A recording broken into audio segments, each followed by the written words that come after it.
All right, guys. So here I am with Brandon here from TekSystems, and we are just chatting, right? We're having a Yes, conversation. sir. And what was the topic? We wanted to get into sports, Yeah, right? So what's yeah. your team, Brandon? Well, yeah, the Dolphins, the Dolphins. Rick asked me what was on top of my mind, and it's fall, right? So I'm a big football guy. I'm a big sports guy. I live a lot of my life based around being competitive. So yeah, Dolphins are my team. So here's the next question that I asked. I said, okay, great. We're all sports people here. I also grew up in sports and all that. And I said, well, what is that? How do you connect sports to work, Mhm. right? What is that common denominator that kind of gets those two going? So I'm curious to see what he answers. How he answers Yeah, it. yeah. So what I shared was just for me, I think it's important in both sports and business that you're developing a team, right? And you guys gotta have the same goals. Communication's key, feedback's key, and at the end of the day, there has to be some level of performance culture. It doesn't have to all be about that. Like we were talking about, it not being all about kumbaya all the time, but that has its place as well, right? And I think, you go to any good sports team or a good sports coach, they'll tell you that they led their teams those ways, and they did it in their own, ways and stuff like that. And I can see that translate into business. And then not only that, but just me personally, I'm competitive.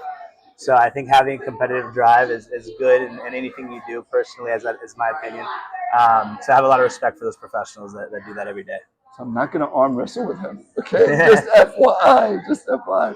But I think that the next question that we would ask is this whole competition thing, right? Yeah. And how that drives good behavior, but can also drive some bad behavior, right? So I'm curious on how do you prevent yourself from going overboard? Like, Yes. where do you see that line that says, hey, you're going past that line. I Yes. might need to pull back. Yeah, I think when you start defining success by the outputs, as opposed and stop respecting the process, right? Because going back to being competitive and wanting to win and defining it by wins and losses, it's an absolute, right?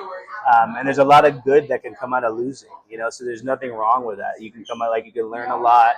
And I look back on the times where I learned the most is the meetings I had that didn't go well, whether it's in business or teams that I was on where I lost the championship. Unfortunately, those are the ones you really remember because they hurt the most.